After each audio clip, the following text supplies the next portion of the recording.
सबसे पहले इस पावन धरती पटसा को मैं नमन करता हूँ। आज महाशिवरात्रि के शिव अवसर पर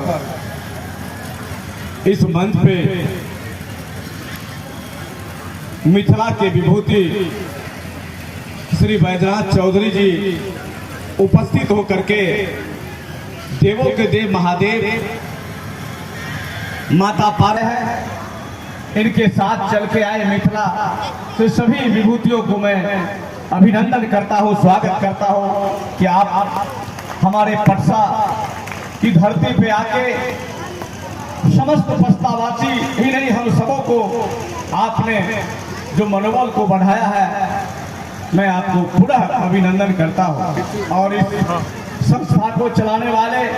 पटसा के समस्त हमारे बुजुर्ग अभिभावक और खास करके पीसी पटसा स्कूल के डायरेक्टर संस्थापक आदरणीय श्री राम किशोर बाबू को मैं भी धन्यवाद देता हूं कि आपने जो ऐसा लगातार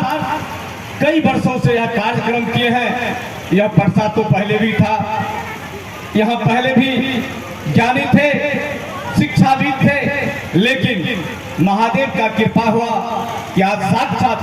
हमारे गांव में हमारे धरती पे आकर के हम लोगों को आशीर्वाद देने के लिए यहाँ पधारे हैं। हम लोग को आप देखे हैं, हम लोग बैठ करके भी यहाँ गप किए कि हम लोग को पूजा करने के लिए महादेव का काशी विश्वनाथ देवघर कुशेश्वर स्थान भिन्न भिन्न जगह जाना पड़ता था, लेकिन महादेव का साक्षात यह कृपा हुआ और आप लोगों के हृदय में यह महादेव साक्षात आकर के हम लोग को यहाँ दर्शन देने आप बहुत पधारे हैं। इसके लिए हम यहाँ के तमाम बुजुर्गों को, यहाँ के तमाम माताओं को, जिन्होंने भी इस सर्वेश्वर धाम में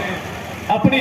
महत्वपूर्ण भूमिका दे करके महादेव का शिव मंदिर का स्थापना किया है, उन सबों को मैं हृदय से अभिनंदन करता हूँ, स्वागत करता हूँ। इस मंच पे हमारे कई साथी हैं, पूर्व प्रमुख सुभाष जी है, पूर्व मुखिया हम लोग के साथी भाई जयप्रकाश जी हैं, विजय जी हैं, संजीव जी हैं और बैजनाथ प्रतिनिधि मुखिया के इस पंचायत के प्रतिनिधि मुखिया बैजनाथ झा जी हैं। कई गणमान्य व्यक्ति हैं, सबों को मैं अभिनंदन करते हुए आप सब आए हैं यहाँ सांस्कृतिक कार्यक्रम जो मैथिली में गाते हैं, भिन्न भिन्न प्रकार का भजन कीर्तन करेंगे, उनको सुनने के लिए आप सब आए हैं। लेकिन इस बीच में हमारे डायरेक्टर साहब सबों को बुला करके सम्मानित किए हैं, इसके लिए हम इस मंच की ओर से अपने इस संस्था के समस्त लोगों को मैं अभिनंदन करते हुए अपनी बात को विराम करता हूँ। जय सर्वेश्वर धाम, हर हर महादेव। अब मैं आग्रह करूंगा इसी तरह चंद शब्दों में हमारे सर्वेश्वर धाम के सांस्कृतिक मंच से